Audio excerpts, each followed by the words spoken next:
테슬라, 전기차 주행거리 대대적으로 조정. 테슬라 전기차의 최대 주행거리가 대거 변경됐다고 일렉트랙이 보도했다.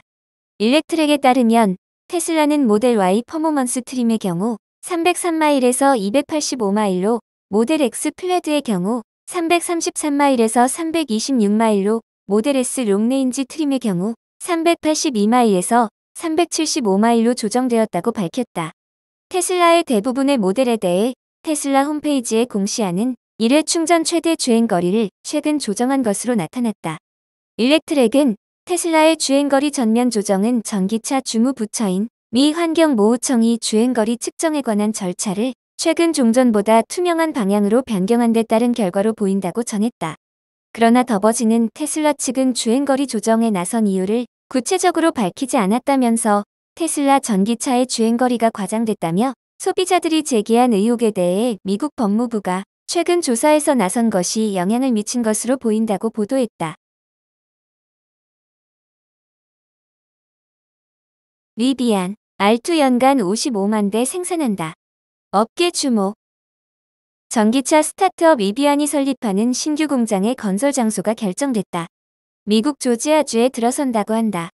미국 지역 방송국 폭스와 아틀란타는 리비안이 미국 조지아주 스탠튼 스프링스 지역에 메가 팩토리를 설립하기로 결정했다고 보도했다. 이 보도에 따르면 리비안은 오는 2026년부터 스탠튼 스프링스 메가 팩토리에서 스포츠 유틸리티 차인 R2를 생산하게 된다. 2030년 기준 연간 생산 규모는 55만 대이며 50억 달러를 투자해 약 8,000개의 일자리를 창출할 것이라는 게 해당 방송의 보도다.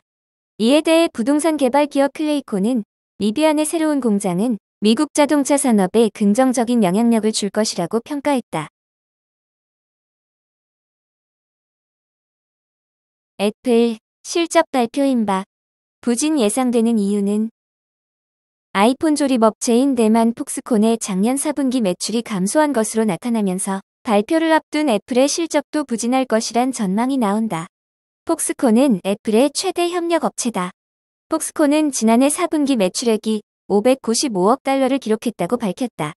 전년 같은 기간 대비 5.4% 감소한 수치다. 작년 12월 한 달간 매출은 148억 4천만 달러로 1년 전 대비 27% 줄어들었다. 폭스콘은 스마트폰을 포함한 스마트 가전제품 부문의 4분기 매출이 시장 수요 둔화로 판매가 부진하거나 제자리 걸음을 했기 때문이라고 설명했다. 폭스콘은 이어 올해 1분기 매출도 작년보다 감소할 것으로 예상된다고 전망했다. 이에 따라 이달 말을 전후에 발표되는 애플의 작년 4분기 실적도 전망이 밝지 않을 것으로 전망되고 있다. 아이폰은 애플 전체 매출의 약 절반을 차지한다. 지난해 4분기 매출도 줄어들게 되면 애플은 2022년 4분기부터 5개 분기 연속으로 역성장을 하게 된다. 루카 마에스트리 애플 최고 재무책임자는 지난해 3분기 실적 발표 후 컨퍼런스 콜에서 4분기 매출이 지난해 같은 기간과 비슷할 것이라고 예상했다. 그러나 중국 시장 수요 둔화와 애플워치 특허 분쟁 등으로 애플에 대한 시장 전망은 밝지 않다. 지난 2일 투자은행 바클리는 애플 투자 의견을 중립에서 사실상 매도에 해당하는 비중 축소로 하향 조정했다. 사이렌은 미국 투자은행 파이퍼 샌들러가 애플에 대한 투자 의견을 기존 비중 확대에서 중립으로 한 단계 낮췄다.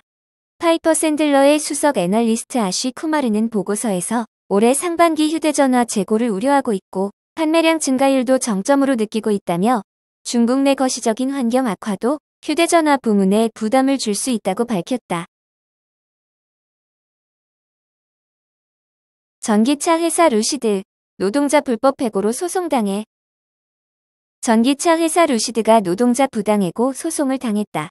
전국노동관계위원회는 지난 2일 루시드를 상대로 소송을 제기했다고 공식 발표했다.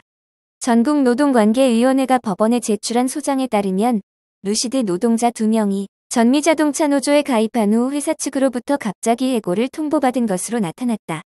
전국노동관계위원회는 노동자 2명이 노조에 가입하고 노조를 지지하는 활동을 하자 루시드 측이 해고로 대응했다고 지적했다. 전국노동관계위원회는 노조에 가입한 노동자 2명이 루시드 측으로부터 온갖 위협을 받으며 시달려왔고 전근 조치 보복을 당한 끝에 결국 해고됐다고 강조했다. 전국노동관계위원회는 노조 가입을 이유로 해고했기 때문에 명백한 연방법 위반으로 불법 행위를 저질렀다고 루시드를 비판했다. 전국노동관계위원회가 밝힌 루시드 경영진의 불법 행위에는 노조 문서의 압수와 노동자 활동 감시 등이 적시됐다.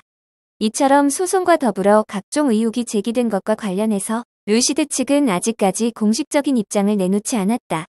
전국노동관계위원회는 지난해 2월에 루시드 부당해고 관련한 불만을 접수받은 후 조사에 들어갔고 결국 1년여 만에 루시드를 상대로 소송을 제기한 것이다.